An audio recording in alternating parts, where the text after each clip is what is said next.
ਉਸ ਬਾਰੇ ਅਸੀਂ ਗੱਲਬਾਤ ਕਰਾਂਗੇ ਕਿਉਂਕਿ ਸਾਰੇ ਸੰਸਾਰ ਜਿਹੜਾ ਹੈ ਉਹ ਇੱਕ ਵਰਲਡ ਗਲੋਬਲ ਬਣ ਗਿਆ, ਇੱਕ ਪਿੰਡ ਬਣ ਗਿਆ, ਗਲੋਬਲ ਪਿੰਡ। ਔਰ ਹਰ ਇਨਸਾਨ ਦੀ ਇੱਛਾ ਆ ਕਿ ਮੈਂ ਵਿਦੇਸ਼ 'ਚ ਜਾਵਾਂ, ਔਰ ਖ਼ਾਸ ਕਰਕੇ ਕੈਨੇਡਾ ਜਿਹੜਾ ਮੁਲਕ ਆ ਇਹਦੀ ਬੜੀ ਅਟਰੈਕਸ਼ਨ ਆ ਸਾਡੇ ਪੰਜਾਬ ਦੇ ਵਿੱਚ ਔਰ ਹਿੰਦੁਸਤਾਨ ਦੇ ਵਿੱਚ। ਔਰ ਹਰ ਪੰਜਾਬੀ ਦੀ ਤਾਂਘ ਹੁੰਦੀ ਆ ਕਿ ਮੈਂ ਕੈਨੇਡਾ ਵਿੱਚ ਜਾ ਕੇ ਜਾਂ ਪੜ੍ਹਾਈ ਚੰਗੀ ਕਰਾਂ ਜਾਂ ਰੁਜ਼ਗਾਰ ਲਵਾਂ, ਕਿਉਂਕਿ ਸਾਡਾ ਜਿਹੜਾ ਮੁਲਕ ਆ ਹਿੰਦੁਸਤਾਨ ਉਹਦੇ ਵਿੱਚ ਕੋਈ ਸਿਸਟਮ ਇੱਦਾਂ ਦਾ ਡਿਵੈਲਪ ਹੋ ਰਿਹਾ ਡੇ ਬਾਈ ਡੇ, ਸੁਧਾਰ ਦੀ ਬਜਾਏ ਵਿਗੜਦਾ ਜਾ ਰਿਹਾ। ਔਰ ਹਰ ਮਾਂ-ਬਾਪ ਚਾਹੁੰਦਾ ਕਿ ਮੈਂ ਆਪਣੇ ਬੱਚੇ ਨੂੰ ਚੰਗੀ ਸਿੱਖਿਆ, ਚੰਗੇ ਸਥਰਲਾ ਵਾਸਤੇ ਮੈਂ ਆਪਣੇ ਬੱਚੇ ਨੂੰ ਬਾਹਰ ਭੇਜ ਦੇਵਾਂ। ਔਰ ਕੈਨੇਡਾ ਮੁਲਕ ਜਿਹੜਾ ਉਹ ਸਭ ਤੋਂ ਵਧੀਆ ਗਿਣਿਆ ਜਾਂਦਾ। ਔਰ ਉਹਦੇ ਵਿੱਚ ਆਉਣ ਲਈ ਕੀ ਰੂਲ ਐਂਡ ਰੈਗੂਲੇਸ਼ਨ ਨੇ, ਕੀ ਅਮੈਂਡਮੈਂਟਸ ਆਈਆਂ ਨੇ, ਉਹਦੇ ਬਾਰੇ ਅਸੀਂ ਇਮੀਗ੍ਰੇਸ਼ਨ ਦੇ ਜੋ ਨਵੇਂ ਰੂਲ ਆਏ ਨੇ ਉਹਦੇ ਬਾਰੇ ਤੁਹਾਨੂੰ ਜਾਣਕਾਰੀ ਦੇਣ ਦੀ ਕੋਸ਼ਿਸ਼ ਕਰਾਂਗੇ। ਮੇਰੇ ਨਾਲ ਅੱਜ ਹਾਜ਼ਰ ਨੇ ਸ਼੍ਰੀਮਤੀ ਹਰਮੀਤ ਬਮਰਾ ਜੀ, ਜਿਹੜੇ ਸਕਾਈ ਬੀਟ ਇਮੀਗ੍ਰੇਸ਼ਨ ਦੇ ਡਾਇਰੈਕਟਰ ਨੇ। ਉਹਨਾਂ ਤੋਂ ਆਪਾਂ ਸਵਾਲ ਜਵਾਬ ਕਰਾਂਗੇ, ਨਵੀਂ ਤੋਂ ਨਵੀਂ ਇਨਫੋਰਮੇਸ਼ਨ ਜਿਹੜੀ ਉਹਨਾਂ ਸਾਨੂੰ ਅਪਡੇਟ ਕਰਨਗੇ ਉਹਦੇ ਬਾਰੇ ਪੁੱਛਾਂਗੇ। ਪਹਿਲਾਂ ਉਹ ਸਵਾਗਤ ਕਰਦੇ ਹਾਂ ਅਮੀਤ ਜੀ ਦਾ। ਸਤਿ ਸ਼੍ਰੀ ਅਕਾਲ ਜੀ ਅਮੀਤ ਜੀ। ਸਤਿ ਸ਼੍ਰੀ ਅਕਾਲ ਜੀ। ਕੈਸਾ ਤਬੀਅਤਾਂ ਠੀਕ ਹੈ? ਹਾਂਜੀ ਬਹੁਤ ਵਧੀਆ ਚੱਲ ਰਿਹਾ ਕਾਰੋਬਾਰ? ਹਾਂਜੀ ਬਹੁਤ ਵਧੀਆ ਕਾਰੋਬਾਰ ਚੱਲ ਰਿਹਾ। ਫਿਰ ਕਿਸ ਤਰ੍ਹਾਂ ਆਏਗਾ? ਹੁਣ ਤੇ ਬੜੀ ਕੋਵਿਡ ਦੀ ਵਜ੍ਹਾ ਨਾਲ ਬੜੀ ਪ੍ਰੋਬਲਮ ਆਈ ਸੀ ਨਾ ਲੋਕਾਂ ਨੂੰ, ਤੇ ਹੁਣ ਨਵੇਂ ਥੋੜ੍ਹਾ ਜਿਹਾ ਰਿਲੈਕਸੇਸ਼ਨ ਆਈ ਹੈ ਤੇ ਨਵੇਂ ਤੋਂ ਨਵੇਂ ਕਾਨੂੰਨ ਆਏ ਆ। ਹੁਣ ਮੈਂ ਤੁਹਾਨੂੰ ਸਵਾਲ ਜਵਾਬ ਕਰਕੇ ਸਾਨੂੰ ਜਾਣਕਾਰੀ ਦਿਓ, ਕਿਉਂਕਿ ਲੋਕ ਜਿਹੜੇ ਨੇ ਉਹ ਮਿਸਲੀਡ ਹੋ ਜਾਂਦੇ ਆ, ਲੋਕਾਂ ਨੂੰ ਪਤਾ ਨਹੀਂ ਲੱਗਦਾ, ਅਤੇ ਸਾਡਾ ਫਰਜ਼ ਬਣਦਾ ਕਿ ਅਸੀਂ ਉਹਨਾਂ ਲੋਕਾਂ ਨੂੰ ਨਵੀਂ ਤੋਂ ਨਵੀਂ ਜਾਣਕਾਰੀ ਦਈਏ ਕੀ ਅਪਗ੍ਰੇਸ਼ਨ ਹੋਈ ਹੈ। ਉਹਦੇ ਬਾਰੇ ਮੈਂ ਤੁਹਾਨੂੰ ਸਵਾਲ ਕਰਾਂਗਾ, ਉਹ ਕੋਸ਼ਿਸ਼ ਕਰੋ ਸਾਨੂੰ ਲੋਕਾਂ ਨੂੰ, ਦਰਸ਼ਕਾਂ ਨੂੰ, ਔਰ ਜਿਹੜੇ ਚਾਹਵਾਨ ਨੇ ਕੈਨੇਡਾ ਜਾਣ ਦੇ ਉਹਨਾਂ ਨੂੰ ਪੂਰੀ ਅਪਗ੍ਰੇਸ਼ਨ ਹੋ ਜਾਵੇ। ਮੈਂ ਸਭ ਤੋਂ ਪਹਿਲਾਂ ਮੇਰਾ ਸਵਾਲ ਹੈ ਤੁਹਾਨੂੰ ਕਿ ਕਿਉਂਕਿ ਹਰਮੀਤ ਜੀ ਜਿਹੜੇ ਨੇ ਉਹ ICCR ਦੇ ਮੈਂਬਰ ਵੀ ਨੇ,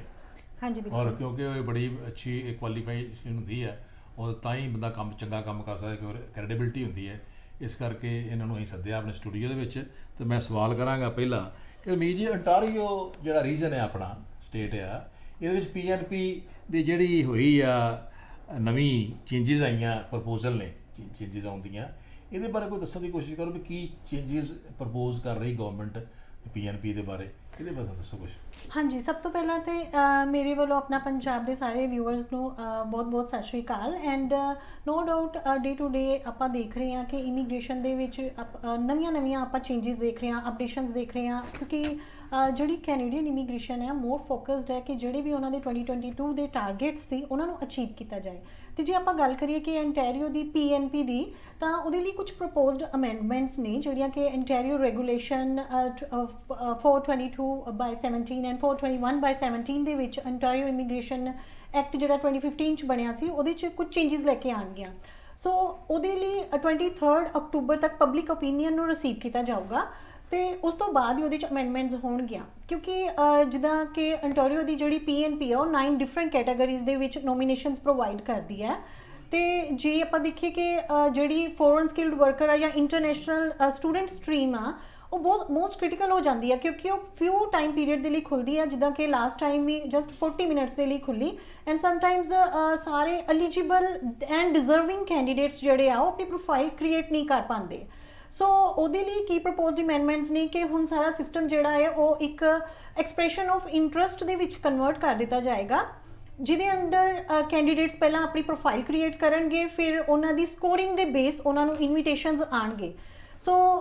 ਜਦੋਂ ਉਹਨਾਂ ਨੂੰ ਇਨਵੀਟੇਸ਼ਨਸ ਆਉਣਗੇ ਫੋਰ ਇੱਕ ਟਾਈਮ ਪੀਰੀਅਡ ਦੇ ਲਈ ਉਸ ਪੂਲ ਦੇ ਵਿੱਚ ਰਹਿਣਗੇ, ਅਤੇ ਉਹਨਾਂ ਦੇ ਪੂਲ ਤੋਂ ਬਾਅਦ ਉਹਨਾਂ ਨੂੰ ਜਦੋਂ ITAs ਆਉਣਗੀਆਂ ਅਤੇ ਐਪਲੀਕੇਸ਼ਨ ਸਬਮਿਟ ਹੋਊਗੀ ਅਤੇ ਉਹਨਾਂ ਨੂੰ ਨੋਮੀਨੇਸ਼ਨਸ ਪ੍ਰੋਵਾਈਡ ਕੀਤੀਆਂ ਜਾਣਗੀਆਂ। So it's a very good effort ਉਹਨਾਂ ਸਾਰੇ ਕੈਂਡੀਡੇਟਸ ਦੇ ਲਈ ਜਿਹੜੇ ਕਿ ਡਿਜ਼ਰਵਿੰਗ ਆ, ਕਿਉਂਕਿ ਪਹਿਲਾਂ ਕੀ ਹੁੰਦਾ ਸੀ, ਫਸਟ ਕਮ ਫਸਟ ਸਰਵ ਬੇਸ ਸੀ। ਸੋ ਜਿਹੜੇ ਤਾਂ ਪਹਿਲਾਂ ਆਪਣੀ ਪ੍ਰੋਫਾਈਲ ਕ੍ਰੀਏਟ ਕਰ ਲੈਂਦੇ ਸੀ ਉਹਨਾਂ ਨੂੰ ਲਾਈਕ ਇਨਵੀਟੇਸ਼ਨਸ ਆ ਜਾਂਦੇ ਸੀ, ਬਟ ਜਿਹੜੇ ਕੁਝ ਡਿਜ਼ਰਵਿੰਗ ਕੈਂਡੀਡੇਟਸ ਹੁੰਦੇ ਸੀ ਉਹ ਫਿਰ ਵੇਟਿੰਗ 'ਚ ਰਹਿ ਜਾਂਦੇ ਸੀ। ਅਤੇ ਇਹਦੇ ਨਾਲ ਇੰਪਲੋਇਰਸ ਨੂੰ ਵੀ ਜਿਹੜੇ ਕਿ ਰਿਕੁਆਇਰਡ ਕੈਂਡੀਡੇਟਸ ਜਿਨ੍ਹਾਂ ਨੂੰ ਕਿ ਉਹ ਕੰਟੀਨਿਊ ਕਰਨਾ ਚਾਹੁੰਦੇ ਸੀ, ਜਿਨ੍ਹਾਂ ਨੂੰ ਨੋਮੀਨੇਸ਼ਨਸ ਪ੍ਰੋਵਾਈਡ ਕਰਵਾ ਕੇ ਜਿਹਨਾਂ ਨੂੰ ਜੋਬ ਆਫਰ ਪ੍ਰੋਵਾਈਡ ਕਰਦੇ ਸੀ, ਉਹ ਡਿਜ਼ਰਵਿੰਗ ਕੈਂਡੀਡੇਟਸ ਜਿਹੜੇ ਸੀ ਉਹ ਪਿੱਛੇ ਰਹਿ ਜਾਂਦੇ ਸੀ। ਸੋ ਬਟ ਜਦੋਂ ਇਹ 23 ਅਕਤੂਬਰ ਤੱਕ ਤਾਂ ਪਬਲਿਕ ਓਪੀਨੀਅਨ ਇਹਦੇ 'ਤੇ ਰਿਸੀਵ ਕੀਤਾ ਜਾਏਗਾ, ਪਰ ਜਦੋਂ ਇੱਕ ਵਾਰੀ ਇਹ ਫਾਈਨਲ ਅਮੈਂਡਮੈਂਟ ਹੋ ਜਾਂਦੀ ਆ, ਅਪਰੂਵ ਹੁੰਦੀ ਆ, ਇਹਨੂੰ ਫਾਈਨਲ ਪ੍ਰੈਕਟੀਕਲੀ ਜਿਹੜਾ ਵਾ ਵਰਕਿੰਗ 'ਚ ਆਉਣ ਤੇ ਐਟਲੀਸਟ 6 to 7 ਮੰਥਸ ਲੱਗਣਗੇ। ਠੀਕ ਹੈ। ਸੋ ਉਹਨੇ ਟਾਈਮ ਪੀਰੀਅਡ ਦੇ ਤੱਕ ਲਾਈਕ ਜਿਹੜਾ ਪਿਛਲਾ ਪ੍ਰੋਸੀਜਰ ਹੀ ਹੋਊਗਾ ਉਹੀ ਫੋਲੋ ਕੀਤਾ ਜਾਊਗਾ। ਸੋ ਇਟ ਮੀਨਸ ਕਿ ਮੋਸਟ ਪ੍ਰੋਬੇਬਲੀ ਜਿਹੜਾ ਇਹ ਕਮਿੰਗ ਮੰਥਸ ਹੀ ਗਿਆ, ਫਿਊ ਮੰਥਸ, ਵਿਦਿਨ 5-6 ਮੰਥਸ, ਅਨਦਰ ਜਿਹੜਾ ਫੋਰਨ ਸਕਿਲਡ ਵਰਕਰ ਜਾਂ ਇੰਟਰਨੈਸ਼ਨਲ ਸਟੂਡੈਂਟ ਸਟਰੀਮ ਦੇ ਲਈ ਇੱਕ ਵਾਰੀ ਫਿਰ ਤੋਂ ਇਹ PNP ਦੀ ਆਪਸ਼ਨ ਖੁੱਲੂਗੀ। ਸੋ ਉਹਦੇ ਲਈ ਉਹ ਪਿਛਲੇ rules and norms he follow ਕਰਨਗੇ। ਇਹਦੇ ਵਿੱਚ ਇਹ ਵੀ ਜ਼ਰੂਰੀ ਹੈ ਨਾ, ਜਿਸ ਤਰ੍ਹਾਂ PNP ਦੇ ਅਪਲਾਈ ਕਰਨਾ ਹੈ ਆਪਾਂ, ਇਹਦੇ ਵਿੱਚ ਅੱਛਾ ਐਡਵਾਈਜ਼ਰ, ਇਮੀਗ੍ਰੇਸ਼ਨ ਐਡਵਾਈਜ਼ਰ, ਉਹ ਵੀ ਬਹੁਤ ਜ਼ਰੂਰੀ ਹੈ। ਯਾ ਡੈਫੀਨੇਟਲੀ ਕਿਉਂਕਿ ਕਈ ਵਾਰ ਪਹਿਲਾਂ ਲੋਕ PNP ਦੀ ਸਕੀਮ ਤੇ ਪਤਾ ਲੱਗ ਜਾਂਦਾ ਸੀ, ਲੇਕਿਨ ਅੱਛਾ ਐਡਵਾਈਜ਼ਰ ਨਹੀਂ ਸੀ ਹੁੰਦਾ, ਜਾਂ ਉਹ ਉਸ ਕਰਕੇ ਉਹਦੀ ਫਾਈਲਿੰਗ ਪ੍ਰੋਪਰ ਨਹੀਂ ਸੀ ਹੁੰਦੀ, ਉਹਦਾ ਜੋ ਡਾਕੂਮੈਂਟੇਸ਼ਨ ਚਾਹੀਦੀ ਹੈ, ਇਸ ਕਰਕੇ ਵੀ ਕਈ ਗੱਲਾਂ ਰਹਿ ਜਾਂਦੀਆਂ ਸੀ। ਇਹ ਕੀ ਤੁਹਾਡਾ ਕੀ ਵਿਚਾਰ ਹੈ ਵੀ ਜ਼ਰੂਰੀ ਹੈ ਨਾ ਜਿਹੜਾ ਅੱਛਾ ਐਡਵਾਈਜ਼ਰ ਹੋਣਾ? ਡੈਫੀਨੇਟਲੀ ਇੱਕ ਆਥੋਰਾਈਜ਼ਡ ਪਰਸਨ ਦੇ ਕੋਲੋਂ ਜਦੋਂ ਤੁਸੀਂ ਆਪਣੀ ਐਪਲੀਕੇਸ਼ਨ ਫਾਈਲ ਕਰਦੇ ਹੋ ਤੇ ਇੱਕ ਅਨਆਥੋਰਾਈਜ਼ਡ ਪਰਸਨ ਦੇ ਕੋਲ ਜਦੋਂ ਤੁਸੀਂ ਐਪਲੀਕੇਸ਼ਨ ਫਾਈਲ ਕਰਦੇ ਹੋ, ਉਹਦੇ ਵਿੱਚ ਮੇਜਰ ਡਿਫਰੈਂਸ ਹੈ। ਸਭ ਤੋਂ ਪਹਿਲਾਂ ਤਾਂ ਇਹ ਹੈ ਕਿ ਜਦੋਂ ਆਪਾਂ ਇੱਕ ਆਥੋਰਾਈਜ਼ਡ ਪਰਸਨ ਨਾਲ ਡਾਇਰੈਕਟ ਕੰਟੈਕਟ ਕਰਦੇ ਹਾਂ, ਆਪਾਂ ਉਹਦੇ ਕੋਲ ਡਾਇਰੈਕਟਲੀ ਇਨਫੋਰਮੇਸ਼ਨ ਲੈ ਸਕਦੇ ਹਾਂ, ਆਪਾਂ ਆਪਣੀ ਫਾਈਲ ਦੇ ਨਾਲ ਆਪਣੀ ਕੇਸ ਸਟੱਡੀ ਕਰ ਸਕਦੇ ਹਾਂ, ਕਿਉਂਕਿ ਈਚ ਐਂਡ ਐਵਰੀ ਐਪਲੀਕੈਂਟ ਜਿਹੜਾ ਹੈ ਕੈਂਡੀਡੇਟ ਆ, ਉਹਦੀਆਂ ਜਿਹੜੀਆਂ ਐਲੀਜੀਬਿਲਿਟੀ ਰਿਕੁਆਇਰਮੈਂਟਸ ਆ ਉਹ ਡਿਫਰੈਂਟ ਆ। ਬਟ ਸਮਟਾਈਮਸ ਕੀ ਹੁੰਦਾ ਕਿ ਆਪਾਂ ਦੇਖਦੇ ਹਾਂ ਕਿ ਕੈਂਡੀਡੇਟਸ ਜਿਹੜੇ ਆ ਅਨਆਥੋਰਾਈਜ਼ਡ ਪਰਸਨਸ ਦੇ ਲਾਈਕ ਉਹਦੀਆਂ ਸਰਵਿਸਿਜ਼ ਲੈਣ ਲੱਗ ਪੈਂਦੇ ਆ, ਜਾਂ ਏਜੰਟਸ ਦੇ ਥਰੂ ਉਹ ਆਪਣਾ ਕੇਸ ਪ੍ਰੋਸੈਸ ਕਰਵਾ ਲੈਂਦੇ ਆ, ਬਿਕੋਜ਼ ਉਹਨਾਂ ਨੂੰ ਕੰਪਲੀਟ ਨੌਲੇਜ ਨਹੀਂ ਹੁੰਦੀ, ਉਹਨਾਂ ਨੂੰ ਇਹ ਨਹੀਂ ਪਤਾ ਹੁੰਦਾ ਕਿ like who is authorized to provide you information. ਤੇ ਉਹਦੇ ਨਾਲ ਕੀ ਹੁੰਦਾ ਵਾ ਕਿ ਉਹਨਾਂ ਨੂੰ ਲਾਈਕ ਕਮਿਊਨੀਕੇਸ਼ਨ ਗੈਪ ਰਹਿੰਦਾ ਵਾ, ਉਹਨਾਂ ਨੂੰ ਕੰਪਲੀਟ ਇਨਫੋਰਮੇਸ਼ਨ ਨਹੀਂ ਮਿਲਦੀ ਆਪਣੀ ਫਾਈਲ ਨਾਲ ਰਿਲੇਟਡ, ਐਂਡ ਸਮਟਾਈਮਸ ਕੀ ਆ ਕਿ ਉਹਨਾਂ ਦੀਆਂ ਫਾਈਲਸ ਦੀਆਂ ਡਿਸੀਜਨਸ ਦੇ ਉੱਤੇ ਵੀ ਬਹੁਤ ਵੱਡਾ ਇੰਪੈਕਟ ਪੈਂਦਾ। ਕੁਆਲੀਫਾਈਡ ਹੋਣ ਦੇ ਬਾਵਜੂਦ ਵੀ ਰਹਿ ਜਾਂਦੇ ਨੇ, ਜਾਂ ਕੁਆਲੀਫਾਈਡ ਹੋਣ ਦੇ ਬਾਵਜੂਦ ਵੀ ਉਹ ਰਹਿ ਜਾਂਦੇ ਨੇ। ਹੁਣ ਸਵਾਲ ਉੱਠਦਾ ਜਿੱਦਾਂ ਹੁਣ ਅੱਜ ਕੱਲ੍ਹ ਕੋਵਿਡ ਦਾ ਬੜਾ ਜ਼ੋਰ ਆ, ਸਾਰੇ ਅਜੇ ਵੀ ਚੱਲ ਰਿਹਾ, ਅਜੇ ਕੰਟਰੋਲ ਨਹੀਂ ਹੋਇਆ, ਥੋੜ੍ਹਾ ਬਹੁਤਾ ਕੰਟਰੋਲ ਕੈਨੇਡਾ 'ਚ ਹੋਇਆ, ਲੇਕਿਨ ਹੁਣ ਇਹ ਪਿੱਛੇ ਬਾਇਓਮੈਟ੍ਰਿਕ ਜਿਹੜਾ ਸਿਸਟਮ ਸੀ ਬਣਿਆ, ਉਹ ਰੁਕ ਗਿਆ ਸੀ। ਹਾਂਜੀ, ਹੈ ਨਾ, ਸਾਰਾ ਗੌਰਮੈਂਟ ਦੇ ਵੱਲੋਂ ਕੈਨੇਡਾ ਸਾਰੇ ਕਾਰੋਬਾਰ ਹੀ ਬੰਦ ਹੋ ਗਏ ਸਨ, ਆਫਿਸ ਵੀ ਬੰਦ ਹੋ ਗਏ ਸਨ। ਹੁਣ ਬਾਇਓਮੈਟ੍ਰਿਕ ਜਿਹੜਾ ਅਪਡੇਸ਼ਨ ਹੈ ਰਿਲੇਟਡ ਜਿਹੜੇ ਅੱਜ ਕੱਲ੍ਹ PR ਨੂੰ ਆ, PR ਵਾਸਤੇ, ਇਹਦੇ ਬਾਰੇ ਕੋਈ ਦੱਸੋ ਜੇ ਕੋਈ ਹੈਗਾ ਤੇ। ਹਾਂਜੀ ਬਿਲਕੁਲ, ਦੇਖੋ ਕਿਉਂਕਿ ਜਦੋਂ ਦਾ ਕੋਵਿਡ ਆਇਆ ਉਸ ਤੋਂ ਬਾਅਦ ਲਾਈਕ ਬਾਇਓਮੈਟ੍ਰਿਕ ਸਰਵਿਸ ਸੈਂਟਰ ਸਾਰੇ ਕੈਨੇਡਾ ਦੇ ਵਿੱਚ ਐਂਡ ਆਊਟ ਆਫ ਕੈਨੇਡਾ ਵੀ ਬੰਦ ਹੋ ਗਏ ਸੀ। ਇੰਡੀਆ ਵਿੱਚ ਵੀ ਦੇਖੀਏ ਤੇ ਬਾਇਓਮੈਟ੍ਰਿਕ ਸਰਵਿਸਿਜ਼ ਜਿਹੜੀਆਂ ਨੇ ਉਹ ਅਜੇ ਇਸ ਟਾਈਮ ਤੇ ਓਪਨ ਨਹੀਂ ਹੈ। But due to this like reason ਕੀ ਹੋ ਗਿਆ ਕਿ ਜਿਹੜੇ ਪਰਮਾਨੈਂਟ ਰੈਜ਼ੀਡੈਂਟ ਐਪਲੀਕੈਂਟ ਸੀ, ਡਿਜ਼ਰਵਿੰਗ ਐਪਲੀਕੈਂਟਸ ਜਿਹਨਾਂ ਦੀ ਐਪਲੀਕੇਸ਼ਨ ਸਬਮਿਟਡ ਸੀ ਆਲਰੇਡੀ, ਉਹ ਆਪਣੀ ਬਾਇਓਮੈਟ੍ਰਿਕਸ ਨਾ ਪ੍ਰੋਵਾਈਡ ਕਰਨ ਦੇ ਕਾਰਨ ਉਹਨਾਂ ਦੀ ਪ੍ਰੋਸੈਸਿੰਗਸ ਜਿਹੜੀ ਸੀ, ਐਪਲੀਕੇਸ਼ਨਸ ਜਿਹੜੀਆਂ ਸੀ ਉਹ ਨਹੀਂ ਹੋ ਪਾ ਰਹੀ ਸੀ ਤੇ ਇੱਕ ਬੈਕਲੌਗ ਇਕੱਠਾ ਹੋ ਗਿਆ ਸੀ। ਹੁਣ ਇਹਨਾਂ ਨੇ ਕੀ ਨਵੀਂ ਪ੍ਰੋਵੀਜ਼ਨ ਕੀਤੀ ਹੈ ਕਿ ਜਿਹੜੇ ਪਰਮਾਨੈਂਟ ਰੈਜ਼ੀਡੈਂਟ ਐਪਲੀਕੈਂਟਸ ਨੇ, ਅਗਰ ਉਹਨਾਂ ਨੇ ਵਿਦਿਨ 10 years ਆਪਣੇ ਬਾਇਓਮੈਟ੍ਰਿਕਸ ਪ੍ਰੋਵਾਈਡ ਕੀਤੇ ਹੋਏ ਨੇ, then they don't need to provide their biometrics anymore. ਕਿ ਜੇ ਤੁਸੀਂ ਆਪਣੇ ਬਾਇਓਮੈਟ੍ਰਿਕਸ ਲਾਈਕ ਲੈਟਸ ਸੇਜ਼ ਕਿ ਤੁਸੀਂ ਆਪਣੀ ਕੋਈ ਸਟੱਡੀ ਵੀਜ਼ਾ ਦੀ ਐਪਲੀਕੇਸ਼ਨ ਅਪਲਾਈ ਕੀਤੀ ਸੀ, ਜਾਂ ਫਿਰ ਤੁਸੀਂ ਵਰਕਰ ਦੀ ਜਾਂ ਵਿਜ਼ਟਰ ਵੀਜ਼ਾ ਦੀ ਐਪਲੀਕੇਸ਼ਨ ਅਪਲਾਈ ਕੀਤੀ ਸੀ, ਜਾਂ ਫਿਰ ਤੁਸੀਂ ਜਦੋਂ post graduate work permit apply ਕੀਤਾ ਸੀ, ਉਸ ਟਾਈਮ ਤੇ ਬਾਇਓਮੈਟ੍ਰਿਕਸ ਪ੍ਰੋਵਾਈਡ ਕੀਤੇ ਹੋਣ। ਸੋ ਜੋ ਤੁਸੀਂ ਆਮ ਬੰਦੇ ਨੂੰ ਤੁਸੀਂ ਕਿੱਦਾਂ ਸਮਝਾਓਗੇ ਬਾਇਓਮੈਟ੍ਰਿਕ ਹੁੰਦਾ ਕੀ ਡੈਫੀਨੇਸ਼ਨ ਦੀ? ਆਮ ਬੰਦਾ ਜਿਹੜਾ ਸਮਝਦਾ, ਜਿਹੜਾ ਸਟੂਡੈਂਟਸ ਤੇ ਪੜ੍ਹੇ ਲਿਖੇ ਸਮਝਦੇ ਆ, ਜਿਹੜੇ ਆਮ ਦੇਸੀ ਲੋਕ, ਬਹੁਤੇ ਦੇਸੀ ਲੋਕ ਵੀ ਆਉਂਦੇ ਆ ਪੰਜਾਬ ਚੋਂ, ਤੇ ਉਹਨਾਂ ਦੇ ਬਾਰੇ ਬਾਇਓਮੈਟ੍ਰਿਕ ਬਾਰੇ ਦੱਸੋ ਵੀ ਕੀ ਇਹ ਹੈ। ਦੇਖੋ ਕੀ ਬਾਇਓਮੈਟ੍ਰਿਕਸ ਹੈ ਕਿ ਇੱਕ ਤੁਹਾਡੇ ਫਿੰਗਰ ਇੰਪ੍ਰੈਸ਼ਨਸ ਲੈਣੇ ਹੁੰਦੇ ਨੇ, ਕਿ ਇੱਕ ਈਚ ਪਰਸਨ ਦੀ ਇੱਕ ਯੂਨੀਕ ਆਇਡੈਂਟੀਟੀ ਹੈ। ਸੋ ਜੇ ਤੁਹਾਡੇ ਫਿੰਗਰਸ ਨੇ, ਜੋ ਤੁਹਾਡੀ ਆਈ ਸਕੈਨਿੰਗ ਹੈ, ਉਹ ਕਿਸੇ ਹੋਰ ਨੈਕਸਟ ਪਰਸਨ ਨਾਲ, ਕਿਸੇ ਦੂਸਰੇ ਪਰਸਨ ਨਾਲ ਨਹੀਂ ਮਿਲਦੀ ਹੋਊਗੀ। ਸੋ ਬਾਇਓਮੈਟ੍ਰਿਕਸ ਦੀ ਸਰਵਿਸ ਜਦੋਂ ਇਹਨਾਂ ਨੇ ਸਟਾਰਟ ਕੀਤੀ ਸੀ ਤਾਂ ਉਹਦਾ ਮੇਨ ਰੀਜ਼ਨ ਇਹੀ ਸੀ ਕਿ ਉਹ ਐਟਲੀਸਟ ਆਪਣੇ ਰੈਕਡ ਦੇ ਵਿੱਚ ਉਸ ਪਰਸਨ ਦੀ ਆਇਡੈਂਟੀਟੀ ਨੂੰ ਕੀਪ ਕਰਕੇ ਰੱਖ ਸਕਣ, ਤਾਂ ਕਿ ਲੈਟਸ ਸੇਜ਼ ਕਿ ਇਨ ਫਿਊਚਰ ਕੋਈ ਕ੍ਰਿਮੀਨੈਲਿਟੀ ਹੁੰਦੀ ਹੈ, ਠੀਕ ਹੈ, ਤੇ ਉਸ ਕ੍ਰਿਮੀਨੈਲਿਟੀ ਨੂੰ ਉਹ ਕੈਚ ਕਰ ਸਕਣ। ਬਿਕਾਜ਼ ਲਾਈਕ ਲੇਟੈਸਟ ਮੈਨੂੰ ਇੱਕ ਇੱਦਾਂ ਦੀ ਨਿਊਜ਼ ਵੀ ਮੈਂ ਦੇਖੀ ਸੀ, ਇਨਫੋਰਮੇਸ਼ਨ 'ਚ ਆਈ ਸੀ ਕਿ ਇੱਕ ਪਰਸਨ ਦੇ biometrics within ਫਿਊ years, I think 5-6 years ਪਹਿਲਾਂ ਹੋਏ ਸੀ, ਬਟ ਉਹ ਕੈਨੇਡਾ ਛੱਡ ਕੇ ਚਲੇ ਗਏ, ਮੇਬੀ ਉਹ ਵਿਜ਼ਟਰ ਵੀਜ਼ਾ ਤੇ ਸੀ ਇੱਦਾਂ।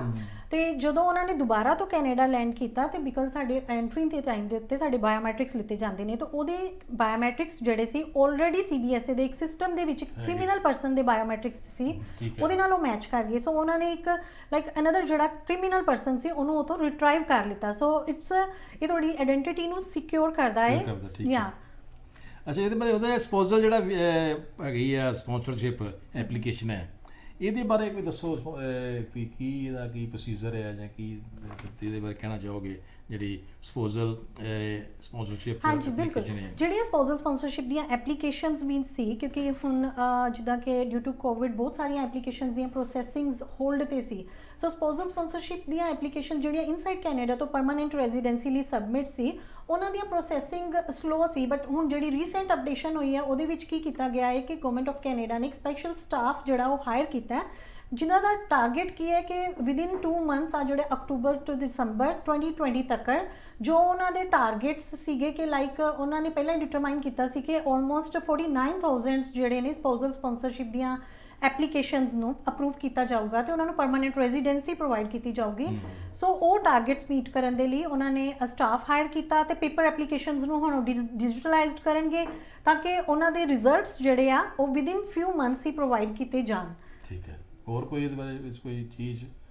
ਨਵੀਂ ਕੋਈ ਅਮੈਂਡਮੈਂਟ ਜਾਂ ਕੋਈ ਇਹਦੇ ਕੀ ਫਾਰਮੈਲਿਟੀਜ਼ ਨੇ ਦੱਸਣਾ ਚਾਹੋਗੇ? ਹਾਂਜੀ, ਜੇ ਤੁਸੀਂ ਲਾਈਕ ਸਪੋਜ਼ਲ ਸਪਾਂਸਰਸ਼ਿਪ ਦੀ ਐਪਲੀਕੇਸ਼ਨ ਇਨਸਾਈਡ ਕੈਨੇਡਾ ਤੋਂ ਵੀ ਅਪਲਾਈ ਕੀਤੀ ਹੋਈ ਹੈ ਤਾਂ ਤੁਹਾਡੀ ਜਿਹੜੀ ਐਪਲੀਕੇਸ਼ਨ ਹੈ ਉਹਨੂੰ ਆਨਲਾਈਨ ਲਿੰਕ ਕਰ ਦਿੱਤਾ ਜਾਏਗਾ ਤੇ ਉਸ ਤੋਂ ਬਾਅਦ ਤੁਹਾਡੀ ਐਪਲੀਕੇਸ਼ਨਸ ਜਿਹੜੀ ਐਪਲੀਕੇਸ਼ਨ ਹੈ ਉਹਦੀ ਡਿਸੀਜਨ ਜਿਹੜੀ ਹੈ ਐਜ਼ ਅਰਲੀ ਐਜ਼ ਹੋ ਜਾਏਗੀ। ਜਿੱਦਾਂ ਕਿ ਸਾਨੂੰ ਪਤਾ ਕਿ ਬਾਇਓਮੈਟ੍ਰਿਕ ਦੀਆਂ ਰਿਕੁਆਇਰਮੈਂਟਸ ਵੀ ਉਹਨਾਂ ਨੇ ਹੁਣ ਲਾਈਕ ਵਿਡਰੋ ਕਰ ਦਿੱਤੀਆਂ ਨੇ, ਵੇਵ ਕਰ ਦਿੱਤੀਆਂ ਨੇ ਉਹਨਾਂ ਐਪਲੀਕੈਂਟਸ ਲਈ ਜਿਨ੍ਹਾਂ ਨੇ ਕਿ ਆਪਣੇ ਆਲਰੇਡੀ ਬਾਇਓਮੈਟ੍ਰਿਕਸ ਦਿੱਤੇ ਸੀ। ਐਂਡ ਇੱਕ ਹੋਰ ਚੀਜ਼ ਮੈਂ ਇੱਥੇ ਐਡ ਕਰਨਾ ਚਾਹੂੰਗੀ ਕਿ ਲੈਟਸ ਸੇਜ਼ ਕਿ ਤੁਸੀਂ ਆਪਣੇ ਵਿਦਿਨ 10 ਈਅਰ ਕਿਸੇ ਵੀ ਕੈਟਾਗਰੀ ਦੇ ਅੰਡਰ ਅਗਰ ਬਾਇਓਮੈਟ੍ਰਿਕਸ ਨਹੀਂ ਪ੍ਰੋਵਾਈਡ ਕੀਤੇ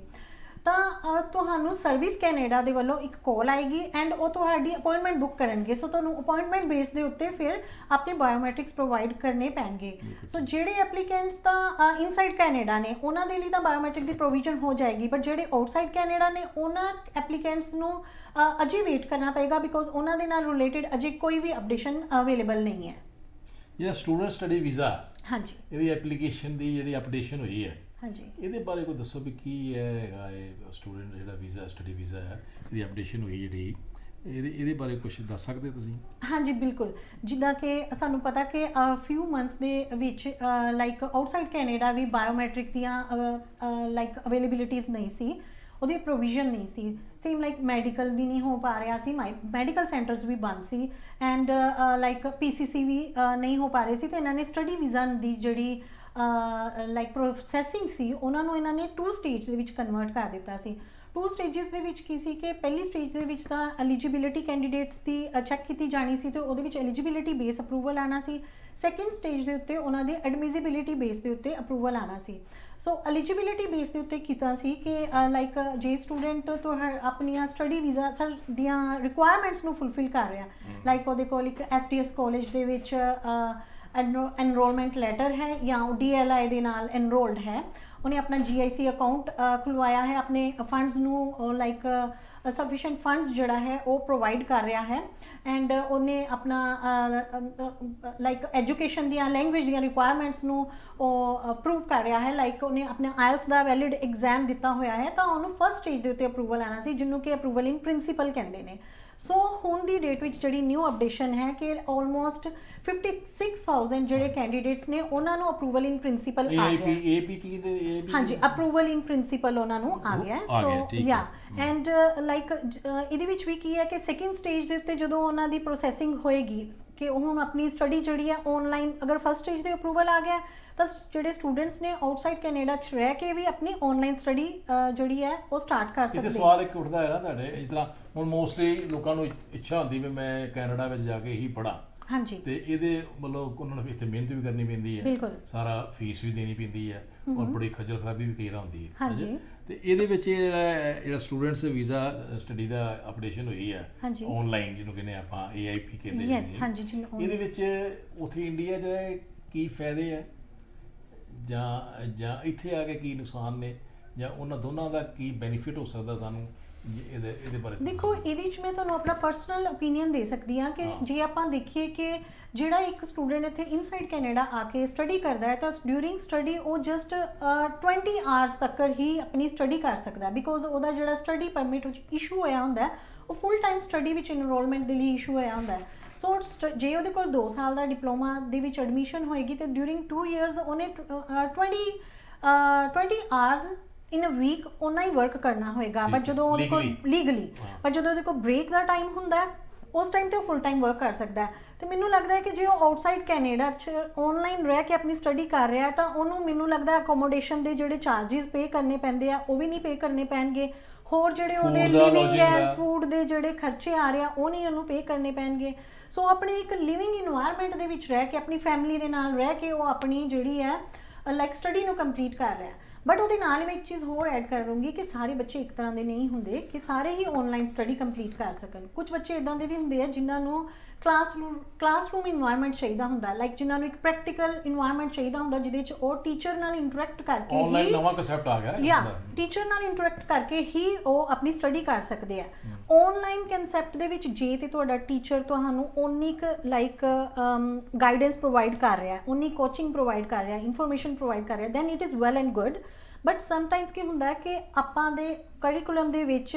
ਕੁਝ ਰਿਸਰਚ ਵਰਕ ਇਨਵੋਲਵਡ ਹੁੰਦਾ, ਕੁਝ ਲੈਬੋਰੇਟਰੀ ਟਾਸਕ ਹੁੰਦਾ। ਸੋ ਉਸ ਕੇਸ ਦੇ ਵਿੱਚ ਜੇ ਤੁਹਾਡੇ ਕੋਲ ਇਦਾਂ ਦਾ ਕੁਝ ਡਾਕੂਮੈਂਟ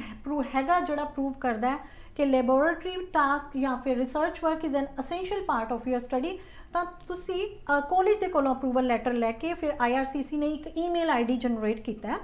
ਉਹਤੇ ਤੁਸੀਂ ਇਨਫੋਰਮੇਸ਼ਨ ਸੈਂਡ ਕਰਕੇ ਤੇ IRCC ਤੋਂ ਅਪਰੂਵਲ ਲੈ ਕੇ ਫਿਰ ਟਰੈਵਲ ਕਰ ਸਕਦੇ ਹੋ। ਅਦਰਵਾਈਜ਼ ਜਿਹੜੇ ਆਨਲਾਈਨ ਕੋਰਸਿਸ ਨੇ ਉਹ ਅਜੇ ਟਰੈਵਲ ਰਿਸਟ੍ਰਿਕਸ਼ਨਸ 'ਚ ਹੈਗੇ ਨੇ। ਸੋ ਉਹਨਾਂ ਨੂੰ ਮੇਬੀ ਹੋ ਸਕਦਾ ਹੈ ਕਿ ਜਦੋਂ ਫਲਾਈਟ 'ਤੇ ਲੈਂਡਿੰਗ ਕਰਨ ਲੱਗਣ ਤਾਂ ਉਹਨਾਂ ਨੂੰ ਡਿਫਿਕਲਟੀਜ਼ ਫੇਸ ਕਰਨੀਆਂ ਪੈ ਸਕਦੀਆਂ ਨੇ, ਮੇਬੀ ਹੋ ਸਕਦਾ ਹੈ ਕਿ ਉਹਨਾਂ ਨੂੰ ਲੈਂਡ ਨਾ ਕਰਨ ਦਿੱਤਾ ਜਾਵੇ। ਇਹ ਦੋ ਚੀਜ਼ਾਂ ਵੀ ਨਿਕਲ ਜਾਂਦੀਆਂ ਨਾ ਵੀ ਜਿਹੜਾ ਸਟੱਡੀ ਸਿਸਟਮ ਹੈ ਇਹਨਾਂ ਦਾ, ਇੱਕ ਜਿਹੜੀ ਨਵੇਂ ਸੌਫਟਵੇਅਰ ਆ ਰਹੇ ਨਵੇਂ ਤੋਂ ਨਵੇਂ ਆਨਲਾਈਨ ਸੌਫਟਵੇਅਰ ਉਹ ਵੀ ਅਪਗ੍ਰੇਡੇਸ਼ਨ ਹੋ ਰਹੇ ਆ। ਔਰ ਜਿਸ ਤਰ੍ਹਾਂ ਤੁਸੀਂ ਕੀਤੀ ਲੈਬੋਰਟਰੀ ਦੀ ਗੱਲ ਜਾਂ ਕੋਈ ਟੈਕਨੀਕਲ ਚੀਜ਼ਾਂ ਗੱਲ ਜਿਹੜਾ ਕੰਮ ਲੈਬੋਰਟਰੀ 'ਚ ਹੀ ਹੋਣਾ ਉਹਦਾ ਤਾਂ ਕਲਾਸੀਫਾਈ ਕੀਤਾ ਜਾ ਸਕਦਾ ਵੀ ਜਿਹੜਾ ਥਿਓਰੈਟੀਕਲ ਸਟੱਡੀ ਆਨਲਾਈਨ ਕੀਤੀ ਜਾ ਸਕਦੀ ਹੈ। ਬਾਕੀ 6 ਮਹੀਨੇ ਇਸ ਤਰ੍ਹਾਂ ਸਾਲ ਦਾ ਕੋਰਸ ਹੈ, 6-7 ਮਹੀਨੇ ਜਿਹੜਾ ਉਹ ਆਨਲਾਈਨ ਕੀਤਾ ਜਾ ਸਕਦਾ। 6 ਮਹੀਨੇ ਇੱਥੇ ਆਣ ਕੇ ਗਵਰਨਮੈਂਟ ਜਿਹੜੀ ਹੈ ਨਹੀਂ, ਉਹਨਾਂ ਨੇ ਇਹ ਪ੍ਰੋਵੀਜ਼ਨ ਕੀਤੀ ਹੈ ਕਿ ਜੇ ਤੁਹਾਡੇ ਕੋਲ ਲੈਟਸ ਸੇਜ਼ ਕਿ 2 ਸਾਲਾਂ ਦੇ ਤੁਸੀਂ ਡਿਪਲੋਮਾ ਦੇ ਵਿੱਚ ਐਡਮਿਸ਼ਨ ਲਿੱਤੀ ਹੈ ਤੇ ਉਹ ਕਹਿੰਦੇ ਇਮੀਗ੍ਰੇਸ਼ਨ ਤੋਂ ਇਹ ਹੈ ਕਿ ਜੇ ਤੁਸੀਂ ਆਪਣਾ 50% ਕੋਰਸ ਆਨਲਾਈਨ ਰਹਿ ਕੇ ਕੰਪਲੀਟ ਕਰਦੇ ਹੋ ਤਾਂ ਤੁਸੀਂ ਤੁਹਾਡੇ ਪੋਸਟ ਗ੍ਰੈਜੂਏਟ ਵਰਕ ਪਰਮਿਟ ਦੀ ਡਿਊਰੇਸ਼ਨ ਦੇ ਉੱਤੇ ਕੋਈ ਇੰਪੈਕਟ ਨਹੀਂ ਪਏਗਾ, ਕਿਉਂਕਿ ਜੇ ਤੁਸੀਂ 2 ਸਾਲ ਦਾ ਕੋਰਸ ਕੰਪਲੀਟ ਕਰਦੇ ਹੋ ਤਾਂ ਤੁਹਾਡੇ ਕੋਲ 3 ਸਾਲਾਂ ਦਾ ਤੁਹਾਨੂੰ ਪੋਸਟ ਗ੍ਰੈਜੂਏਟ ਵਰਕ ਪਰਮਿਟ ਜਿਹੜਾ ਇਸ਼ੂ ਹੁੰਦਾ, ਅਪਰੂਵ ਹੁੰਦਾ। ਸੋ ਜੇ ਤੁਸੀਂ 50% ਕੋਰਸ ਅਪ ਟੂ 21 ਅਪ੍ਰੈਲ ਤੱਕ ਆਨਲਾਈਨ ਕੰਪਲੀਟ ਕਰਦੇ ਹੋ ਤਾਂ duration of post graduate work permit ਤੇ ਕੋਈ ਨੈਗੇਟਿਵ ਇੰਪੈਕਟ ਨਹੀਂ ਹੋਏਗਾ। ਬਟ ਅਗਰ ਤੁਸੀਂ ਲੈਟਸ ਸੇਜ਼ ਕਿ 1 ਸਾਲ ਦੇ ਕਿਸੇ ਕੋਰਸ ਦੇ ਵਿੱਚ ਐਡਮਿਸ਼ਨ ਲਿੱਤੀ ਹੋਈ ਹੈ ਤੇ 1 ਸਾਲ ਦਾ ਕੋਰਸ 100% ਤੁਸੀਂ 21 ਅਪ੍ਰੈਲ ਤੱਕ ਆਊਟਸਾਈਡ ਕੈਨੇਡਾ 'ਚ ਆਨਲਾਈਨ ਕੰਪਲੀਟ ਕਰਦੇ ਹੋ ਤਾਂ ਵੀ ਤੁਹਾਨੂੰ 1 ਸਾਲ ਦੀ ਡਿਊਰੇਸ਼ਨ ਦੇ ਕੋਰਸ ਦੇ ਉੱਤੇ 1 ਸਾਲ ਦਾ ਪੂਰਾ complete post graduate work permit issue ਕੀਤਾ ਜਾਏਗਾ। ਸੇਮ ਲਾਈਕ ਜੇਕਰ ਤੁਸੀਂ ਕੋਈ 2 ਡਿਫਰੈਂਟ ਕੋਰਸਿਸ ਕਿਸ ਤਰ੍ਹਾਂ ਕਿ ਲਾਈਕ ਤੁਸੀਂ 2 ਡਿਫਰੈਂਟ 1 ਈਅਰ ਈਚ ਦੀ ਡਿਊਰੇਸ਼ਨ ਦੇ ਡਿਗਰੀ ਸਰਟੀਫਿਕੇਟ ਜਾਂ ਫਿਰ ਡਿਪਲੋਮਾ ਕੋਰਸ ਦੇ ਵਿੱਚ ਐਡਮਿਸ਼ਨ ਲਿੱਤੀ ਹੈ ਤਾਂ ਤੁਸੀਂ 2 ਡਿਫਰੈਂਟ ਕੋਰਸਿਸ ਵੀ ਕੰਪਲੀਟ ਕਰਦੇ ਹੋ ਤਾਂ ਤੁਹਾਨੂੰ ਫਿਰ ਵੀ 3 ਸਾਲ ਦਾ ਪੋਸਟ ਗ੍ਰੈਜੂਏਟ ਵਰਕ ਪਰਮਿਟ ਹੀ ਮਿਲੇਗਾ। ਸੇਮ ਲਾਈਕ ਇੱਕ ਹੋਰ ਨਵੀਂ ਜਿਹੜੀ ਅਪਡੇਸ਼ਨ ਹੋਈ ਹੈ, ਜਿਹੜੀ ਐਡੀਸ਼ਨ ਹੋਈ ਹੈ ਇਹਦੇ ਵਿੱਚ, ਜੇ ਤੁਸੀਂ ਇਨਸਾਈਡ ਕੈਨੇਡਾ ਹੋ ਤੇ ਇਨਸਾਈਡ ਕੈਨੇਡਾ ਦੇ ਵਿੱਚ ਤੁਸੀਂ 50% ਕੋਰਸ ਜਿਹੜਾ ਆਪਣਾ ਆਨਲਾਈਨ ਕੰਪਲੀਟ ਕਰਦੇ ਹੋ, ਈਵਨ ਦੋ ਮੋਰ ਦੈਨ 50% ਕੰਪਲੀਟ ਕਰਦੇ ਹੋ ਡਿਊ ਟੂ ਤੁਹਾਡਾ ਜਿਹੜਾ ਕਾਲਜ ਹੈ ਉਹ ਕਲੋਜ਼ ਹੈ, ਉਹ ਆਨਲਾਈਨ ਹੀ ਸਾਰੀ ਸਟੱਡੀ ਪ੍ਰੋਵਾਈਡ ਕਰਵਾ ਰਿਹਾ ਹੈ ਜਾਂ 50% ਤੋਂ ਵੀ ਜ਼ਿਆਦਾ ਚਲਾ ਗਿਆ ਜਾਂ ਕਾਲਜ ਜਿਹੜਾ ਹੈ ਉਹ ਆਫ ਹੋ ਗਿਆ, ਤੁਹਾਡੀ ਸਟੱਡੀ ਹੋਲਡ ਤੇ ਚਲੀ ਗਈ ਹੈ, ਠੀਕ ਹੈ, ਤਾਂ ਫਿਰ ਦੁਬਾਰਾ ਤੋਂ ਲੇਟਰ ਔਨ ਰਿਜ਼ਿਊਮ ਹੋਏਗੀ। ਸੋ ਉਹਦੇ ਨਾਲ ਵੀ ਤੁਹਾਡੀ ਪੋਸਟ ਗ੍ਰੈਜੂਏਟ ਵਰਕ ਪਰਮਿਟ ਦੀ ਡਿਊਰੇਸ਼ਨ ਤੇ ਫਰਕ ਨਹੀਂ ਪਏਗਾ। ਬਟ ਇਹਦੇ ਵਿੱਚ ਇੱਕ ਚੀਜ਼ ਹੋਰ ਐਡ ਕਰਨਾ ਚਾਹੂੰਗੀ ਕਿ ਆਪਾਂ ਪਹਿਲਾਂ ਡਿਸਕਸ ਕਰ ਰਹੇ ਸੀ ਕਿ ਸਟੱਡੀ ਵੀਜ਼ਾ ਜਿਹੜਾ 2 ਸਟੇਜਿਸ 'ਚ ਕੀਤਾ। ਸੋ 1 ਸਟੇਜ ਦਾ ਅਪਰੂਵਲ ਜਿਹੜਾ ਅਪਰੂਵਲ ਇਨ ਪ੍ਰਿੰਸੀਪਲ ਜਿਹੜਾ ਕਿ ਐਲੀਜੀਬਿਲਿਟੀ ਬੇਸ ਹੋਏਗਾ, ਸੋ ਉਹਦੇ ਵਿੱਚ ਤੁਸੀਂ 50% ਸਟੱਡੀ ਆਪਣੀ ਕੰਪਲੀਟ ਕਰ ਸਕਦੇ ਹੋ। ਸੋ ਸੈਕਿੰਡ ਸਟੇਜ ਦਾ ਜਿਹੜਾ ਅਪਰੂਵਲ ਹੋਏਗਾ ਉਹ ਐਡਮਿਸਿਬਿਲਿਟੀ ਬੇਸ ਤੇ ਹੋਏਗਾ। ਲਾਈਕ ਅਗਰ ਤੁਸੀਂ ਆਪਣੀ 50% ਸਟੱਡੀ ਕੰਪਲੀਟ ਕਰਕੇ ਇੱਥੇ ਕੈਨੇਡਾ 'ਚ ਆਉਣਾ ਵੀ ਚਾਹੁੰਦੇ ਹੋ ਤਾਂ ਤੁਹਾਨੂੰ ਉਹਦੇ ਲਈ ਆਪਣੀ ਬਾਇਓਮੈਟ੍ਰਿਕਸ ਪ੍ਰੋਵਾਈਡ ਕਰਨੀਆਂ ਪੈਣਗੀਆਂ, ਮੈਡੀਕਲ ਪ੍ਰੋਵਾਈਡ ਕਰਨਾ ਪਏਗਾ ਐਂਡ ਤੁਹਾਨੂੰ ਕ੍ਰਿਮੀਨਲ ਰੈਕਡ ਜਿਹੜਾ ਹੈ ਉਹ ਆਪਣਾ ਪ੍ਰੋਵਾਈਡ ਕਰਨਾ ਪਏਗਾ, PCC ਪ੍ਰੋਵਾਈਡ ਕਰਨੀ ਪਏਗੀ। ਸੋ ਮਤਲਬ ਇਹ ਹੈ ਕਿ ਤੁਸੀਂ ਡਿਊਰਿੰਗ ਦੈਟ ਪੀਰੀਅਡ ਕੋਈ ਕਿਸੇ ਕ੍ਰਿਮੀਨਲ ਐਕਟ 'ਚ ਨਾ ਇਨਵੋਲਵਡ ਹੋਵੋ, ਤੁਸੀਂ ਮੈਡੀਕਲੀ ਫਿਟ ਹੋਵੋ ਐਂਡ ਤੁਹਾਡੇ ਫਿੰਗਰਪ੍ਰਿੰਟਸ ਜਦੋਂ ਹੋਣਗੇ ਫਿਰ ਹੀ ਤੁਹਾਡਾ ਫਾਈਨਲ ਜਿਹੜਾ ਅਪਰੂਵਲ ਆਏਗਾ। ਕ੍ਰਿਮੀਨਲ ਐਕਟ ਵਾਲਾ ਤੇ ਕਿਤੇ ਵੀ ਐਕਸੈਪਟੇਬਲ ਨਹੀਂ ਨਾ ਹੋ ਸਕਦਾ ਹੋਏਗਾ ਕਿਤੇ ਵੀ ਕ੍ਰਿਮੀਨਲ ਐਕਟ ਵਾਲਾ ਬੰਦਾ ਆ ਜਾਂ ਇੰਡੀਆ ਰਹਿੰਦਾ ਜਾਂ ਇੱਥੇ ਰਹਿੰਦਾ ਡੈਫੀਨੈਟਲੀ ਉਹਦੇ ਵੀਜ਼ੇ ਦੇ ਵਾਸਤੇ ਬਿਲਕੁਲ ਜਦੋਂ ਵੀ ਕਿਸੇ ਉਹ ਹਾਈਡ ਵੀ ਕਰਨ ਦੀ ਕੋਸ਼ਿਸ਼ ਕਰੇਗਾ ਕਿਉਂਕਿ ਉਹਨੂੰ ਲੋਕਲ ਪੁਲਿਸ ਦੀ ਵੀ ਇਨਕੁਆਇਰੀ ਦੇ ਕੇ ਸਰਟੀਫਾਈ ਕਰਨਾ ਪਏਗਾ ਬਿਕਾਜ਼ ਸਮਟਾਈਮਸ ਕੀ ਹੋ ਸਕਦਾ ਹੈ ਕਿ ਡਿਊਰਿੰਗ ਉਹਨਾਂ ਦਾ 1 ਈਅਰ ਜਦੋਂ ਆਨਲਾਈਨ ਸਟੱਡੀ ਕਰ ਰਿਹਾ ਲੈਟਸ ਸੇ ਕਿ ਅਗਰ ਉਹ ਕਿਸੇ ਉਸ ਟਾਈਮ ਪੀਰੀਅਡ ਕਿਸੇ ਕ੍ਰਿਮੀਨਲ ਐਕਟ 'ਚ ਇਨਵੋਲਵ ਹੋ ਗਏ ਜ਼ਰੂਰੀ ਹੈ ਕਿ ਉਹ ਆਪਣੇ ਇਹਨਾਂ ਹਰਕਤਾਂ ਤੋਂ ਬਾਜ਼ ਰਹੇ ਬਿਲਕੁਲ ਤਾਂ ਹੀ ਉਹ ਚੰਗੀ ਸਟੱਡੀ ਕਰਦਾ ਚੰਗੇ ਮੁਲਕ 'ਚ ਆ ਸਕਦਾ ਹੁਣ ਇਸ ਤੋਂ ਸਵਾਲ ਇਹ ਉੱਠਦਾ ਵੀ ਕਈ ਲੋਕ ਤਾਂ ਵਿਜ਼ਿਟਿੰਗ ਵੀਜ਼ੇ ਤੇ ਆ ਜਾਂਦੇ ਹਾਂਜੀ ਮੋਸਟਲੀ ਲੋਕਾਂ ਦੀ ਕਈ ਨਾ ਆਪਣੇ ਸਟੱਡੀ ਵੀਜ਼ਾ ਦੇ ਟਾਈਮ ਪੀਰੀਅਡ ਹੁੰਦਾ ਜਾਂ ਲਿਮਿਟ ਹੁੰਦੀ ਹੈ ਜਾਂ ਉਹਨਾਂ ਦਾ ਏਜ ਫੈਕਟਰ ਹੁੰਦਾ ਜਾਂ ਕੰਟੀਨਿਊਸਲੀ ਸਟੱਡੀ ਹੁੰਦੀ ਹੈ ਇਹ ਵੀ ਹੋ ਗਿਆ ਲੇਕਿਨ ਬਹੁਤੇ ਲੋਕ ਜਿਹੜੇ ਵਿਜ਼ਿਟਿੰਗ ਵੀਜ਼ੇ ਤੇ ਆਉਂਦੇ ਆ ਜਾਂ ਟੂਰਿਸਟ ਵੀਜ਼ੇ ਤੇ ਆਉਂਦੇ ਆ ਔਰ ਉਹ ਇੱਥੇ ਆਣ ਕੇ ਮਹੀਨਾ 2 ਮਹੀਨੇ ਜਾਂ 4 ਮਹੀਨੇ ਜਾਂ 6 ਮਹੀਨੇ ਰਹਿੰਦੇ ਆ ਕਈਆਂ 6 ਮਹੀਨੇ ਦਾ ਵਿਜ਼ਿਟਿੰਗ ਵੀਜ਼ਾ ਹੁੰਦਾ ਜਾਂ ਕਈਆਂ ਦਾ 2 ਮਹੀਨੇ ਦਾ ਟੂਰਿਸਟ ਵੀਜ਼ਾ ਹੁੰਦਾ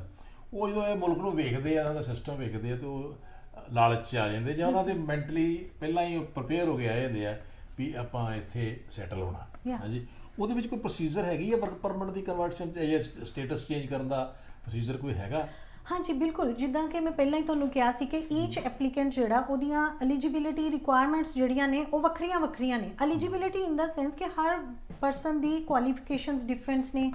ਉਹਦੀ ਸਕਿੱਲ ਲੈਵਲ ਡਿਫਰੈਂਟ ਹੈ ਕਿਸੇ ਦੇ ਕੋਲ ਹੋ ਸਕਦਾ ਹੈ ਕਿਸੇ ਟ੍ਰੇਡ ਨਾਲ ਰਿਲੇਟਡ ਕੋਈ ਸਰਟੀਫਿਕੇਸ਼ਨ ਹੋਵੇ ਕਿਸੇ ਨੇ ਹਾਈ ਸਕਿੱਲ ਦੇ ਵਿੱਚ ਕੋਈ ਐਜੂਕੇਸ਼ਨ ਲਿੱਤੀ ਹੋਵੇ ਸੋ ਸਮਟਾਈਮਸ ਕੀ ਹੁੰਦਾ ਕਈ ਵਾਰੀ ਕਈ ਪਰਸਨਸ ਇੱਥੇ ਵਿਜ਼ਿਟਰਸ ਆ ਜਾਂਦੇ ਨੇ ਉਹਨਾਂ ਨੂੰ ਕੋਈ ਅਪਰਚੁਨਿਟੀਜ਼ ਇੱਦਾਂ ਦੀਆਂ ਪ੍ਰੀਵੇਲ ਕਰਦੇ ਨੇ ਕਿ ਜਿਹਦੇ ਵਿੱਚ ਉਹਨਾਂ ਦੀ ਕੋਈ ਸਕਿੱਲ ਦੀ ਰਿਕਗਨੀਸ਼ਨ ਹੁੰਦੀ ਹੈ ਜਾਂ ਉਹਨਾਂ ਨੂੰ ਕੋਈ ਇੱਦਾਂ ਦੀ ਜੋਬ ਆਫਰ ਮਿਲ ਜਾਂਦੀ ਹੈ ਕਿ ਜਿਹਦੇ ਵਿੱਚ ਉਹਨਾਂ ਨੂੰ ਲੱਗਦਾ ਹੈ ਕਿ ਹਾਂ ਉਹ ਆਪਣੇ ਵਿਜ਼ਿਟਰ ਤੋਂ ਵਰਕਰ 'ਚ ਕਨਵਰਟ ਕਰਵਾ ਸਕਦੇ ਆ ਸੋ ਡੈਫੀਨੇਟਲੀ ਉਹ ਇੱਦਾਂ ਕਰ ਸਕਦੇ ਆ ਬਟ ਇੱਕ ਦੋ ਚੀਜ਼ਾਂ ਦਾ ਉਹਦੇ ਲਈ ਧਿਆਨ ਰੱਖਣ ਦੀ ਲੋੜ ਹੈ ਕਿਉਂਕਿ ਰੀਸੈਂਟਲੀ ਇੱਕ ਅਪਡੇਸ਼ਨ ਹੋਈ ਸੀ ਕਿ ਜਿਹੜੇ ਵਿਜ਼ਿਟਰਸ ਹੈਗੇ ਆ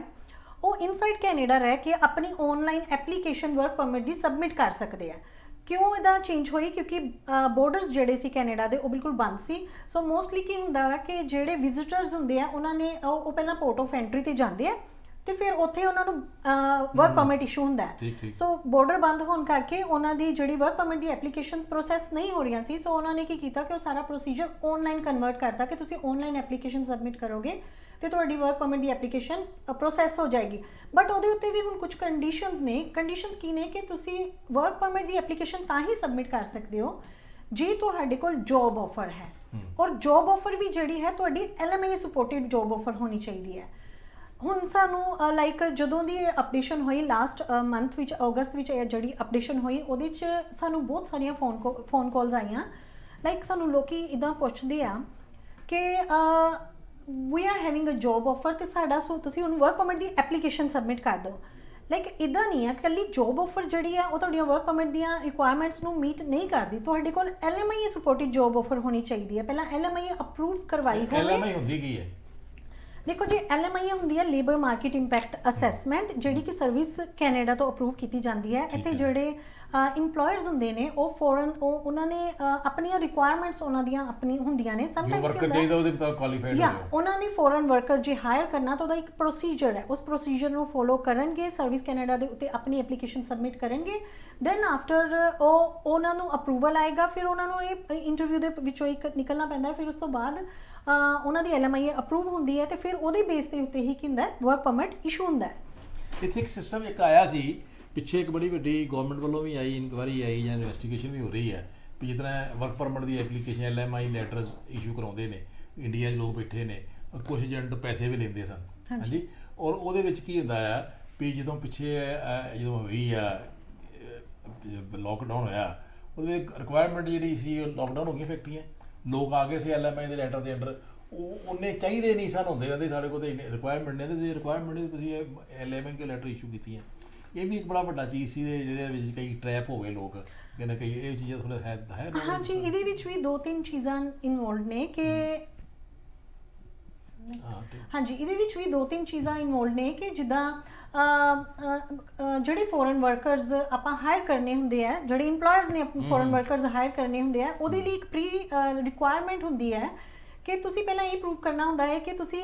ਸਫੀਸ਼ੀਐਂਟ ਐਫਰਟਸ ਪ੍ਰੋਵਾਈਡ ਕੀਤੇ ਸੀ ਕੈਨੇਡੀਅਨ ਜਾਂ ਪਰਮਾਨੈਂਟ ਰੈਜ਼ੀਡੈਂਟ ਨੂੰ ਹਾਇਰ ਕਰਨ ਦੇ ਲਈ ਤੁਹਾਨੂੰ ਐਫਰਟਸ ਸ਼ੋ ਕਰਨੇ ਪੈਣਗੇ ਕਿ ਹਾਂ ਮੈਂ ਪਹਿਲਾਂ ਉਹਨਾਂ ਨੂੰ ਅਪਰਚੁਨਿਟੀਜ਼ ਪ੍ਰੋਵਾਈਡ ਕੀਤੀਆਂ ਫੋਰਨ ਵਰਕਰ ਦੇ ਲਈ ਮੈਨੂੰ ਤਾਂ ਕਰਕੇ ਰਿਕੁਆਇਰਮੈਂਟ ਹੋਈ ਕਿਉਂਕਿ ਮੈਨੂੰ ਉਹਦੀ ਸਕਿੱਲ ਲੈਵਲ ਦਾ ਕੋਈ ਪਰਸਨ ਲੋਕਲੀ ਨਹੀਂ ਮਿਲ ਰਿਹਾ ਸੀ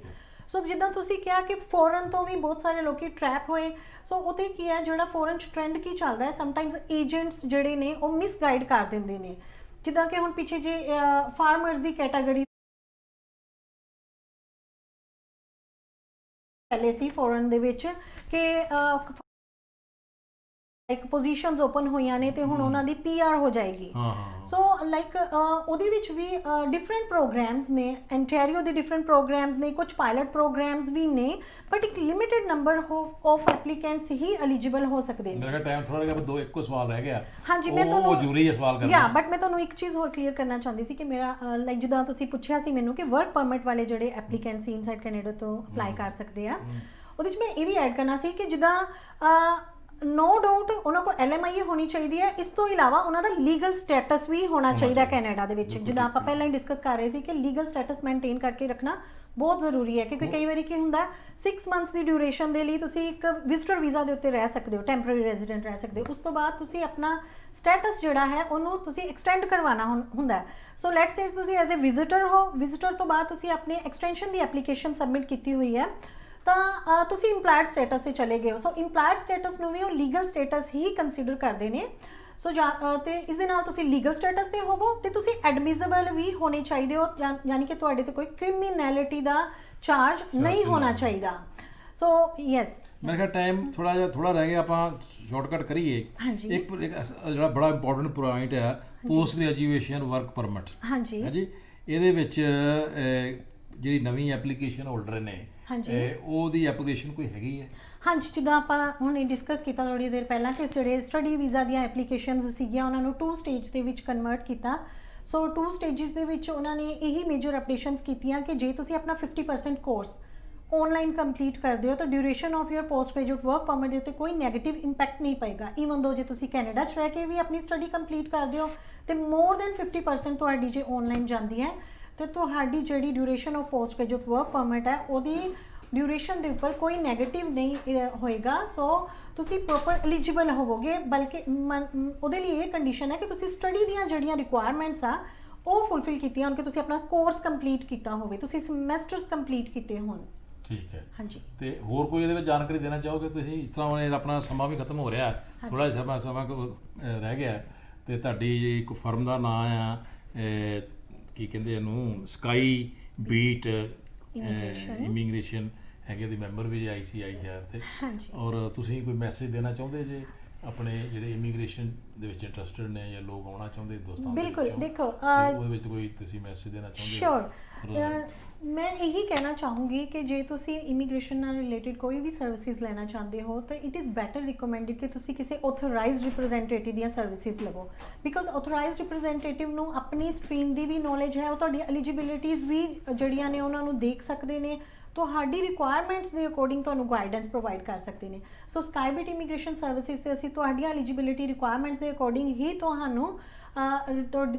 ਸੁਜੈਸ਼ਨਸ ਪ੍ਰੋਵਾਈਡ ਕਰਦੇ ਹਾਂ। ਤੁਸੀਂ ਆਪਣੇ ਕੋਈ ਵੀ ਵਰਕ ਵੀਜ਼ਾ ਨਾਲ ਰਿਲੇਟਿਡ, ਸਟੱਡੀ ਪਰਮਿਟ ਨਾਲ ਰਿਲੇਟਿਡ ਜਾਂ ਪਰਮਾਨੈਂਟ ਰੈਜ਼ੀਡੈਂਸੀ ਨਾਲ ਰਿਲੇਟਿਡ ਕੋਈ ਵੀ ਇਨਫੋਰਮੇਸ਼ਨ ਲੈਣਾ ਚਾਹੁੰਦੇ ਹੋ ਤਾਂ ਤੁਸੀਂ ਸਾਨੂੰ ਸਕਾਈਬਿਟ ਇਮੀਗ੍ਰੇਸ਼ਨ ਸਰਵਿਸਿਜ਼ ਤੇ ਕੰਟੈਕਟ ਕਰ ਸਕਦੇ ਹੋ। ਤੁਸੀਂ ਸਾਨੂੰ ਕਾਲ ਕਰ ਸਕਦੇ ਹੋ 9059561114 ਤੇ, ਜਾਂ ਤੁਸੀਂ ਸਾਨੂੰ ਈਮੇਲ ਕਰ ਸਕਦੇ ਹੋ info@skybeatimmigration.com। ਉਹ ਤੁਹਾਡਾ ਸਕਰੀਨ ਤੇ ਵੀ ਨੰਬਰ ਆ ਰਿਹਾ? ਹਾਂਜੀ, ਸਾਡਾ ਸਕਰੀਨ ਤੇ ਵੀ ਨੰਬਰ ਆ ਰਿਹਾ। ਸਮਾਂ ਖਤਮ ਹੋ ਰਿਹਾ, ਲੇਕਿਨ ਅਸੀਂ ਸਰੋਤਿਆਂ ਨੂੰ, ਦਰਸ਼ਕਾਂ ਨੂੰ ਬੇਨਤੀ ਕਰਾਂਗੇ ਕਿ ਜਦੋਂ ਵੀ ਤੁਸੀਂ ਅਗਰ ਐਸਾ ਚਾਹੋ ਇਹਨਾਂ ਨੂੰ ਕੰਟੈਕਟ ਕਰ ਸਕਦੇ, ਬਾਈ ਫੋਨ ਕਰ ਸਕਦੇ ਜਾਂ ਅਪਾਇੰਟਮੈਂਟ ਲੈ ਸਕਦੇ ਜੇ। ਔਰ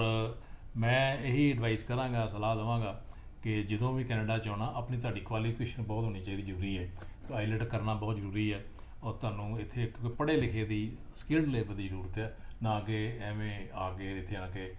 ਧੱਕੇ ਖਾਣਾ ਜਾਂ ਕੋਈ ਕਿਉਂਕਿ ਬੜੀ ਹਾਰਡ ਲਾਈਫ ਹੈ, ਈਜ਼ੀ ਲਾਈਫ ਨਹੀਂ ਹੈਗੀ ਇੱਥੇ। ਇਹਨੂੰ ਇਹ ਨਾ ਸਮਝਣ ਵੀ ਬੜਾ ਈਜ਼ੀ ਲਾਈਫ ਹੈ, ਬੜੀ ਮਿਹਨਤ ਕਰਨੀ ਪੈਂਦੀ ਸੈਟਲ ਹੋਣ ਵਾਸਤੇ। ਜਿਨ੍ਹਾਂ ਲੋਕਾਂ ਨੇ 20-30 ਸਾਲ ਦੇ ਸੈਟਲ ਹੋਏ ਨੇ, ਉਹਨਾਂ ਬੜੀਆਂ ਮਿਹਨਤਾਂ ਕੀਤੀਆਂ ਨੇ, ਔਰ ਆਪਣਾ ਆਪ ਮਾਰ ਕੇ ਆਉਣਾ ਪੈਂਦਾ ਇੱਥੇ। ਆਪਣਾ ਆਪ ਮਾਰ ਕੇ ਆਓ ਔਰ ਚੰਗੇ ਐਡਵਾਈਜ਼ਰ ਨੂੰ ਕੰਟੈਕਟ ਕਰੋ ਤਾਂ ਕਿ ਤੁਹਾਡਾ ਸ਼ੋਸ਼ਣ ਨਾ ਹੋਵੇ, ਤੁਹਾਡਾ ਨਜਾਇਜ਼ ਪੈਸਾ ਨਾ ਜਾਇਆ ਹੋਵੇ। ਇਸ ਕਰਕੇ ਸਮਾਂ ਹੋ ਗਿਆ, ਗਾਂ ਫਿਰ ਪ੍ਰੋਗਰਾਮ ਦੇਵਾਂਗੇ, ਨਾ ਕਿ ਲੋੜ ਪਵੇ ਜੀ ਇਹਨਾਂ ਸੱਦਾਂਗੇ ਜੀ। ਤੇ ਬਹੁਤ ਬਹੁਤ ਮਿਹਰਬਾਨੀ ਤੁਹਾਡੀ ਅਮੀਤ ਜੀ, ਤੁਸੀਂ ਉਮੀਦ ਹੈ ਕਿ ਅੱਗੇ ਵੀ ਸਾਡੇ ਐਡਵਾਈਸ ਕਰਦੇ ਰਹੋਗੇ। ਔਰ ਦਰਸ਼ਕਾਂ ਨੂੰ ਕਿੱਦਾਂ ਪ੍ਰੋਗਰਾਮ ਲੱਗਾ, ਚੰਗਾ, ਇਹ ਆਪਣੀ ਸਲਾਹ ਦੇਣ ਔਰ ਆਪਣੇ ਵਿਊਜ਼ ਦੇਣ, ਆਪਣੇ ਟੈਲੀਫੋਨ ਕਾਲ ਕਰਨ ਤਾਂ ਕਿ ਅਸੀਂ ਹੋਰ ਅੱਛਾ ਪ੍ਰੋਗਰਾਮ ਹੋਰ ਨਵੀਂ ਇਨਫੋਰਮੇਸ਼ਨ ਦੇ ਸਕੀਏ। ਇਹਨਾਂ ਸ਼ਬਦਾਂ ਨਾਲ ਵਿਰਾਮ ਚਾਹੁੰਦੇ ਹਾਂ ਜੀ। ਨਮਸਕਾਰ, ਸਤਿ ਸ਼੍ਰੀ ਅਕਾਲ ਤੇ ਆਦਾਬ।